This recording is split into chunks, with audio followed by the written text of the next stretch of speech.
Assalamualaikum warahmatullahi wabarakatuh. Perkenalkan, nama saya Wade Syedatul Aulia dengan NIM F1A222020 dari kelompok 12 Statistika. Pertama-tama marilah kita panjatkan puji syukur kehadirat Allah Subhanahu wa Ta'ala. Berkat limpahan rahmat dan karunia-Nya lah kita masih diberikan kesehatan. Tak lupa pula kita hanturkan salam dan salawat kepada Nabi besar junjungan kita, Nabi Muhammad SAW. Oke, lanjut saja. Sebelum itu, saya mengucapkan terima kasih kepada dosen pengampu kami, yakni Ibu Dr. Andi Tendriawuru SSI MSI. Saya juga mengucapkan banyak terima kasih kepada teman-teman anggota saya, karena berkat kerjasama kita semua, penyusunan makalah ini dapat diselesaikan dengan baik. Di mana anggota saya terdiri atas 6 orang. Yang pertama, Wade Syedatul Aulia, saya sendiri. Di sini saya sebagai moderator yang akan membimbing jalannya presentasi online ini. Yang kedua, ada Adistia Meka sebagai pemateri pertama. Yang ketiga, ada Ririn Kartika sebagai pemateri kedua. Yang keempat, ada Almia Anissa Alimin sebagai pemateri keempat. Yang kelima, adalah Ode Muhammad Hidayatullah sebagai pemateri keempat. Dan yang terakhir, Farta Riksha sebagai pemateri kelima. Judul yang dapat kami angkat pada diskusi kali ini adalah perancangan sistem informasi, di mana judul ini diberikan oleh dosen pengampu kami. Di mana dalam judul tersebut terdapat 5 pokok bahasan penting yang akan kita sama-sama pelajari. Yang pertama, perancangan sistem informasi. Yang kedua, membuat sistem program. Yang ketiga, mengembangkan sistem life cycle. Yang keempat, menuangkan ide algoritma ke dalam program. Dan yang kelima, bahasa pemrograman dan metodologinya. Di sini pula saya juga akan membahas tentang apa sih itu teknologi dan bagaimana tahap perancangan sistem teknologi informasi. Nah, awalnya teknologi diciptakan untuk mempermudah setiap kegiatan manusia. Teknologi lahir dari pemikiran manusia yang berusaha untuk mempermudah kegiatan-kegiatannya, yang kemudian diterapkan dalam kehidupan. Kini teknologi telah berkembang pesat dan semakin canggih seiring dengan perkembangan zaman, sehingga terjadi penambahan fungsi teknologi yang semakin memanjakan kehidupan manusia. Salah satu contoh fasilitas canggih saat ini adalah smartphone and komputer. Dunia informasi saat ini seakan tidak bisa terlepas dari yang namanya teknologi. Penggunaan teknologi oleh masyarakat menjadikan dunia teknologi semakin lama semakin canggih. Komunikasi yang dulunya memerlukan waktu yang lama dalam penyampaiannya, kini dengan teknologi segalanya menjadi sangat cepat dan seakan tanpa jarak. Dengan kemajuan teknologi yang ada, hal ini disebabkan karena semakin cepatnya akses informasi dalam kehidupan sehari-hari. Kita bisa dengan mudah mengetahui peristiwa yang sedang terjadi di negara lain. Contohnya saja, misalnya peristiwa yang terjadi di Arab Saudi, walaupun saat ini kita berada di Indonesia. Nah, di sini juga saya akan membahas tentang tahap perancangan sistem teknologi informasi, di mana merupakan tahap setelah analisis dari siklus pengembangan sistem teknologi informasi, pendefinisian dari kebutuhan-kebutuhan sistem untuk teknologi informasi, persiapan untuk rancang bangun atau implementasi, menggambarkan bagaimana suatu sistem teknologi informasi dapat dibentuk, di mana dapat berupa perencanaan, penggambaran, pembuatan sketsa atau pengaturan dari beberapa elemen yang terpisah ke dalam satu kesatuan yang utuh dan berfungsi. Baik, itu saja yang dapat saya sampaikan. Selanjutnya akan dilanjutkan oleh Adistia Meka sebagai pemateri pertama. Saya persilahkan. Terima kasih kepada moderator. Sebelumnya perkenalkan, nama saya Adistia Meka dengan NIM F1A222052. Di sini saya sebagai pemateri pertama yang akan membawakan materi mengenai perancangan sistem dan teknologi informasi. Tahap perancangan sistem teknologi informasi yaitu tahap setelah analisis dari siklus pengembangan sistem teknologi informasi, persiapan untuk rancang bangun atau implementasi, penggambaran bagaimana suatu sistem teknologi informasi dapat dibentuk, dapat berupa perencanaan, penggambaran, pembuatan sketsa, atau pengaturan dari beberapa elemen yang terpisah ke dalam satu kesatuan yang utuh dan berfungsi. Tahap perancangan sistem teknologi informasi mempunyai 2 tujuan utama, yaitu yang pertama untuk memenuhi kebutuhan kepada pemakai atau pengguna sistem teknologi informasi, dan yang kedua untuk memberikan gambaran yang jelas dan rancang bangun yang lengkap kepada program komputer atau programmer dan ahli-ahli teknik yang terlibat. Perancangan sistem teknologi informasi terbagi menjadi dua bentuk. Yang pertama, perancangan sistem teknologi informasi secara umum, dan yang kedua adalah perancangan sistem teknologi informasi secara terinci atau psikis. Perancangan sistem teknologi informasi secara umum yaitu perancangan sistem teknologi informasi yang terkonsep, masuk akal, dirancang dengan daya pikir yang luas atau secara makro. Sedangkan perancangan sistem teknologi informasi secara terinci atau psikis yaitu perancangan sistem teknologi informasi yang memberikan gambaran yang jelas atau rancang bangun atau desain yang lengkap kepada pemrogramer. Pada perancangan sistem ini, programmer, user, dan para ahli teknik ikut terlibat.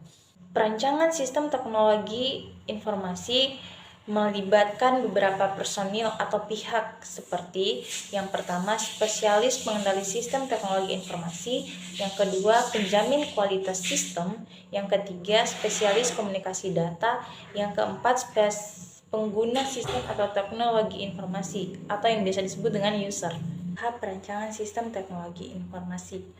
Ada beberapa hal yang harus diperhatikan dalam perancangan sistem teknologi informasi. Yang pertama, perancangan output, yang kedua, perancangan input, yang ketiga, perancangan proses sistem, yang keempat, perancangan database, yang kelima, perancangan kontrol, yang keenam, perancangan jaringan, yang ketujuh, perancangan komputer, dan yang terakhir adalah tekanan-tekanan dari perancangan. Yang pertama yang akan kita bahas adalah tahap perancangan output.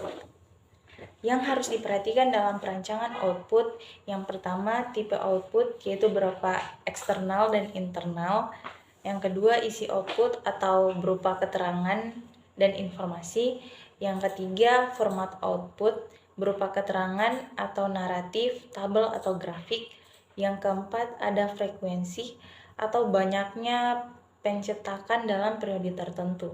Langkah-langkah perancangan output. Yang pertama, menentukan kebutuhan output dari sistem yang baru. Yang kedua, output yang akan dirancang dapat ditentukan dari DVD sistem baru yang telah dibuat. Yang ketiga, menentukan parameter dari output. Yang kedua yang akan kita bahas tentang perancangan input. Tujuan dari perancangan input ada 3. Yang pertama, untuk mengefektifkan biaya pemasukan data, yang kedua untuk mencapai keakuratan yang tinggi, yang ketiga untuk menjamin pemasukan data dapat diterima dan dimengerti oleh pemakai. Input dapat melibatkan 2 atau 3 tahapan utama. Yang pertama, data capture atau penangkapan data, yang kedua, data preparation atau penyiapan data, dan yang ketiga, data entry atau pemasukan data. Langkah-langkah perancangan input secara umum. Yang pertama, menentukan kebutuhan input dari sistem yang baru. Yang kedua, input yang akan dirancang dapat ditentukan oleh DVD sistem baru yang telah dibuat. Dan yang ketiga, menentukan parameter dari input. Yang ketiga yang akan kita bahas adalah tentang proses sistem. Tujuan dari perancangan proses sistem yaitu untuk menjaga agar proses data lancar atau teratur sehingga menghasilkan informasi yang benar dan untuk mengawasi proses dari sistem. Perancangan proses sistem ini bisa digambarkan dengan sistem flowchart atau DVD atau yang biasa disebut data flow diagram dan lain-lain. Yang keempat yang akan kita bahas adalah tahapan mengenai perancangan database. Penerapan database dalam sistem informasi disebut dengan database sistem basis. Data adalah suatu sistem informasi yang mengintegrasikan kumpulan dari data yang saling berhubungan satu dengan yang lainnya. Tipenya dapat berupa file, master, file input atau transaksi, file laporan, file sejarah atau arsip, file backup atau pelindung, file kerja atau temporary file, dan file library. Langkah-langkah perancangan database secara umum. Yang pertama, menentukan kebutuhan file database untuk sistem baru. Yang kedua, menentukan parameter dari file database. Yang kelima yang akan kita bahas adalah tentang tahapan perancangan kontrol. Tahapan perancangan kontrol tujuannya agar keberadaan sistem setelah diimplementasi dapat memiliki keandalan dalam mencegah kesalahan, kerusakan, serta kegagalan proses sistem. Yang keenam yang akan kita bahas adalah tahapan perancangan jaringan. Langkah-langkah dalam perancangan jaringan yaitu yang pertama, membuat segmen bidang usaha berdasarkan geografis, departemen, bangunan, lantai, dan sebagainya. Yang kedua, membuat sebuah model LIN. Yang ketiga, mengevaluasi LIN untuk menentukan apakah mereka cocok untuk tiap segmen seluruh usaha. Yang keempat, interkoneksi segmen-segmen jaringan. Ketujuh, perancangan komputer yang harus diperhatikan pengelompokan komputer baik mainframe, mini komputer, dan mikrokomputer. Yang terakhir, tekanan-tekanan perancangan. Perancangan sistem informasi harus memperhatikan sejumlah tekanan desain. Ada beberapa tekanan. Yang pertama, integrasi. Yang kedua, jalur pemakai. Yang ketiga, tekanan persaingan. Yang keempat, kualitas dan kegunaan informasi. Yang kelima adalah kebutuhan-kebutuhan sistem. Yang keenam, kebutuhan-kebutuhan pengelolaan data. Yang ketujuh, faktor-faktor organisasi atau organization factors. Yang kedelapan, kebutuhan-kebutuhan biaya efektivitas. Yang kesembilan, faktor-faktor manusia atau human error. Dan yang ke-10 atau yang terakhir adalah kebutuhan-kebutuhan kelayakan atau feasibility requirements. Itulah pemaparan materi dari saya, lebih dan kurangnya mohon dimaafkan. Saya kembalikan kepada moderator. Baik, itulah pemaparan materi dari Saudari Adistia Meka. Selanjutnya akan dilanjutkan oleh pemateri kedua, yakni Ririn Kartika. Saya persilahkan. Perkenalkan, nama saya Ririn Kartika dengan NIM F1A2222014. Baiklah, di sini saya akan melanjutkan materi mengenai membuat sistem dan membuat program. Dalam membuat sistem terdapat 7 langkah yang harus diperhatikan, yakni yang pertama perencanaan. Perencanaan adalah membuat semua rencana yang berkaitan dengan proyek sistem informasi. Kalau kita ingin membangun rumah, maka kita akan melakukan perencanaan. Bagaimana pondasinya, bagaimana struktur bangunannya, mau memakai material apa saja, apa warna dindingnya, tak ketinggalan pula merencanakan anggaran budget yang harus kita keluarkan. Yang kedua, analisa. Setelah perencanaan selesai, langkah berikutnya adalah membuat analisa. Analisa adalah menganalisa workflow sistem informasi yang sedang berjalan dan mengidentifikasi apakah workflow telah efisien dan sesuai standar tertentu. Yang ketiga, desain. Setelah proses analisa selesai, selanjutnya adalah membuat desain. Desain adalah langkah yang sangat penting dalam siklus SDLC, karena langkah ini menentukan fondasi sistem informasi. Kesalahan dalam desain dapat menimbulkan hambatan bahkan kegagalan proyek. Yang keempat, pengembangan. Pekerjaan yang dilakukan di tahap pengembangan atau development adalah pemrograman. Pemrograman adalah pekerjaan menulis program komputer dengan bahasa pemrograman, berdasarkan algoritma dan logika tertentu. Yang kelima, testing. Testing adalah proses yang dibuat sedemikian rupa untuk mengidentifikasi ketidaksesuaian hasil sebuah sistem informasi dengan hasil yang diharapkan. Ketidaksesuaian tersebut dapat berupa penyimpangan dari yang seharusnya atau kesalahan proses. Yang keenam, implementasi. Implementasi adalah proses untuk menerapkan sistem informasi yang telah dibangun agar user menggunakannya menggantikan sistem informasi yang lama. Langkah yang terakhir yaitu yang ketujuh adalah pengoperasian dan pemeliharaan. Selama sistem informasi beroperasi, terdapat beberapa pekerja rutin yang perlu dilakukan terhadap sistem informasi. Antara lain, yang pertama, sistem maintenance. Sistem maintenance adalah pemeliharaan sistem informasi baik dari segi hardware maupun software. Yang kedua, backup dan recovery. Sistem informasi yang baik harus mempunyai kebutuhan pokok perencanaan, backup dan recovery, Backup adalah kegiatan membuat duplikat program aplikasi pemrograman. Pemrograman adalah pekerjaan menulis program komputer dengan bahasa pemrograman berdasarkan algoritma dan logika tertentu. Yang kelima, testing. Testing adalah proses yang dibuat sedemikian rupa untuk mengidentifikasi ketidaksesuaian hasil sebuah sistem informasi dengan hasil yang diharapkan. Ketidaksesuaian tersebut dapat berupa penyimpangan dari yang seharusnya atau kesalahan proses.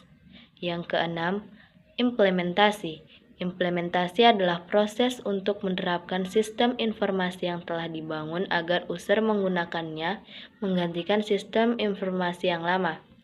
Langkah yang terakhir yaitu yang ketujuh adalah pengoperasian dan pemeliharaan. Selama sistem informasi beroperasi, terdapat beberapa pekerja rutin yang perlu dilakukan terhadap sistem informasi. Antara lain, yang pertama, sistem maintenancing. Sistem maintenancing adalah pemeliharaan sistem informasi baik dari segi hardware maupun software. Yang kedua, backup dan recovery.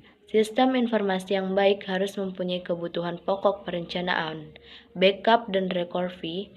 Backup adalah kegiatan membuat duplikat program aplikasi dan database dari produksi environment ke dalam media lain seperti tape dan CD. Sedangkan recovery adalah kebalikan dari backup, yaitu mengembalikan program aplikasi dan DBMS sebuah sistem informasi yang rusak keadaan semula dengan memakai data dari hasil backup.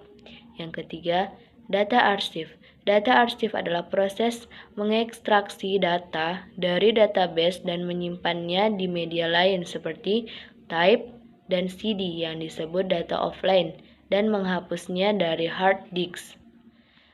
Selanjutnya, membuat program.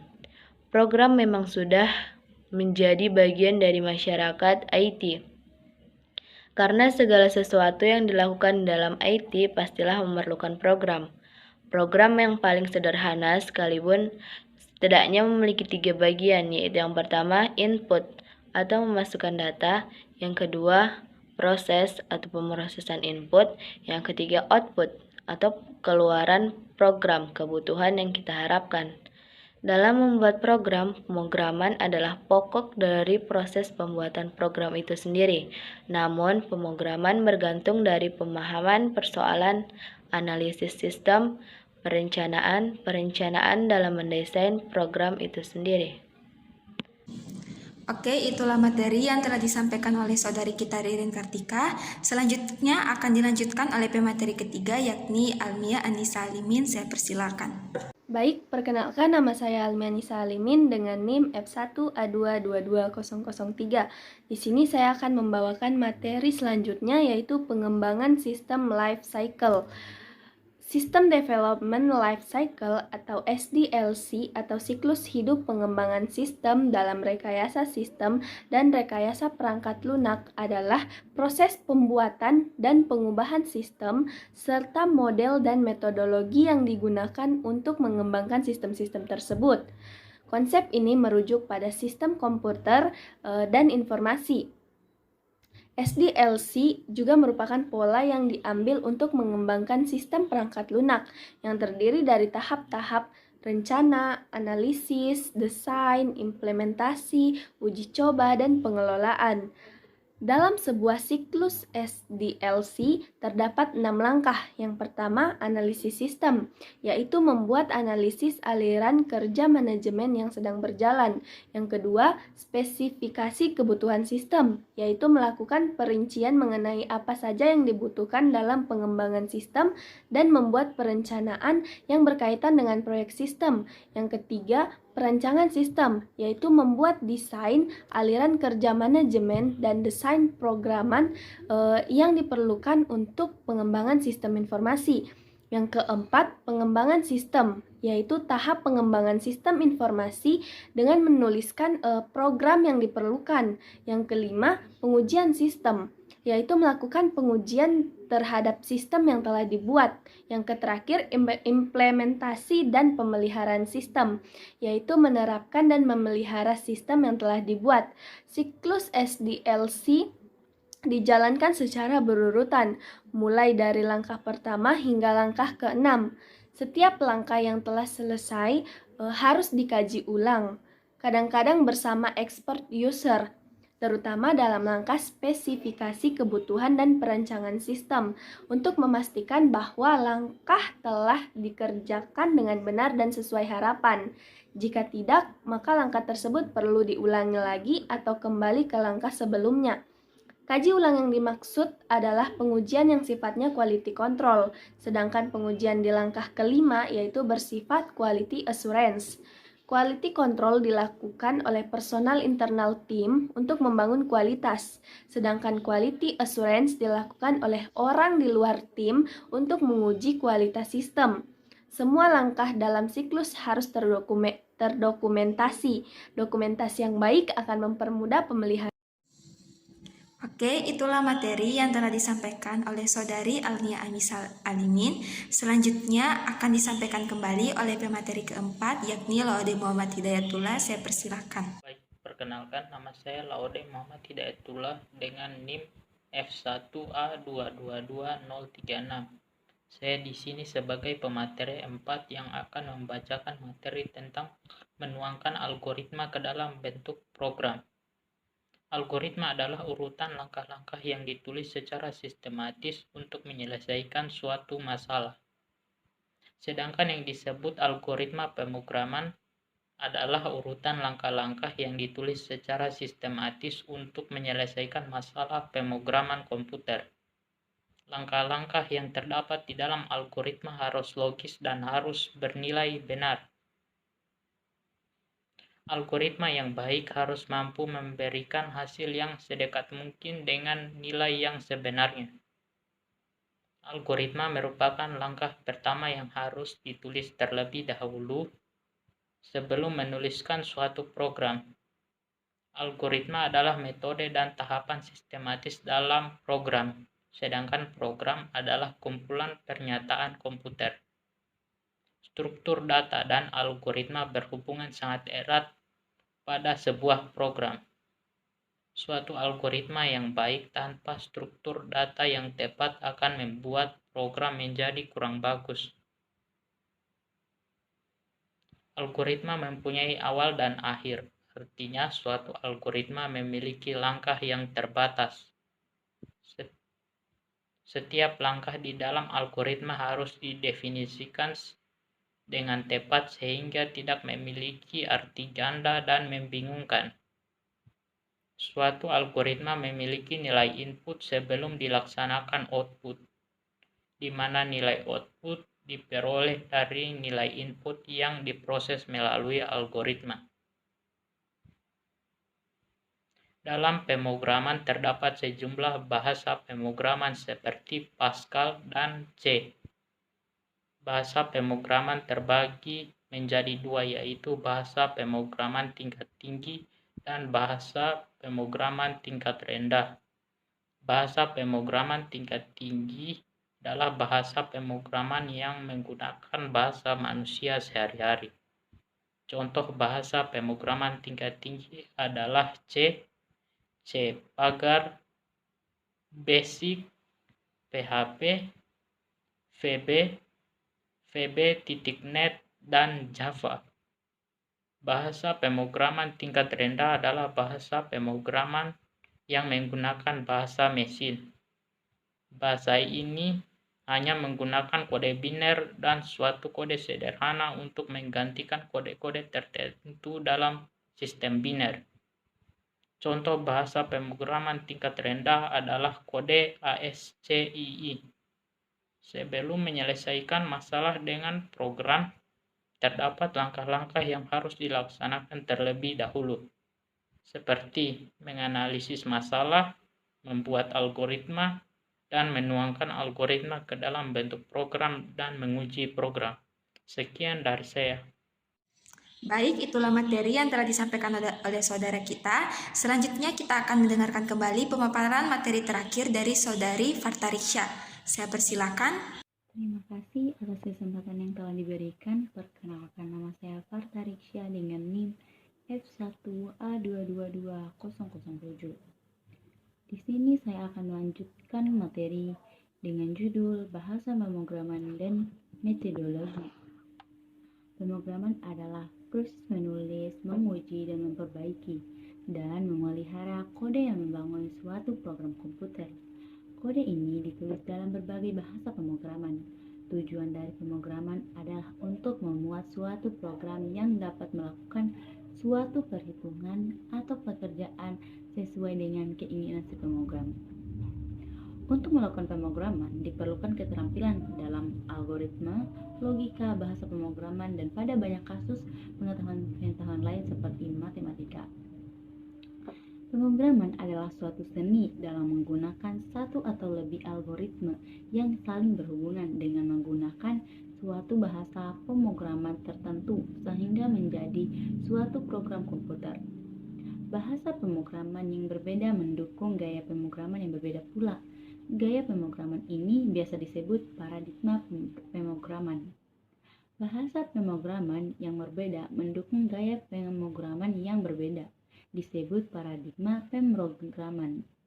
Pilihan bahasa yang digunakan adalah tunduk pada banyak pertimbangan seperti kebijakan perusahaan, kesesuaian untuk tugas, ketersediaan pihak ketiga paket, atau keinginan individunya. Idealnya, bahasa pemrograman yang paling cocok untuk tugas yang dihadapi akan dipilih. Trade-off dari ideal ini melibatkan cukup menemukan pemrograman yang tahu bahasa untuk membangun sebuah tim, ketersediaan komputer untuk bahasa, dan efisiensi dengan program-program yang ditulis dalam bahasa tertentu mengeksekusi. Terima kasih. Baik, itulah materi terakhir yang telah kita dengarkan bersama. Selanjutnya, jika teman-teman ada yang ingin mengajukan pertanyaan, silakan bertanya pada forum diskusi yang telah disediakan. Saya juga akan membacakan kesimpulan dari makalah ini. Yang pertama, teknologi merupakan suatu teknologi yang digunakan untuk mengolah data, termasuk memproses, mendapatkan, menyusun, menyimpan, memanipulasi data dalam berbagai cara untuk menghasilkan informasi yang lebih berkualitas. Yang kedua, tahap perancangan sistem teknologi informasi, yaitu tahap setelah analisis dari siklus pengembangan sistem teknologi informasi, pendefinisian dari kebutuhan-kebutuhan sistem untuk teknologi informasi, persiapan untuk rancang bangun, menggambarkan bagaimana suatu sistem teknologi informasi dapat dibentuk, di mana dapat berupa perencanaan, penggambaran, pembuatan sketsa atau pengaturan dari beberapa elemen yang terpisah ke dalam satu kesatuan yang utuh dan berfungsi. Yang ketiga, sistem life cycle atau sistem development life cycle dalam rekaya sistem dan rekaya perangkat lunak adalah proses pembuatan dan pengubahan sistem serta model dan metodologi yang digunakan untuk mengembangkan sistem-sistem tersebut.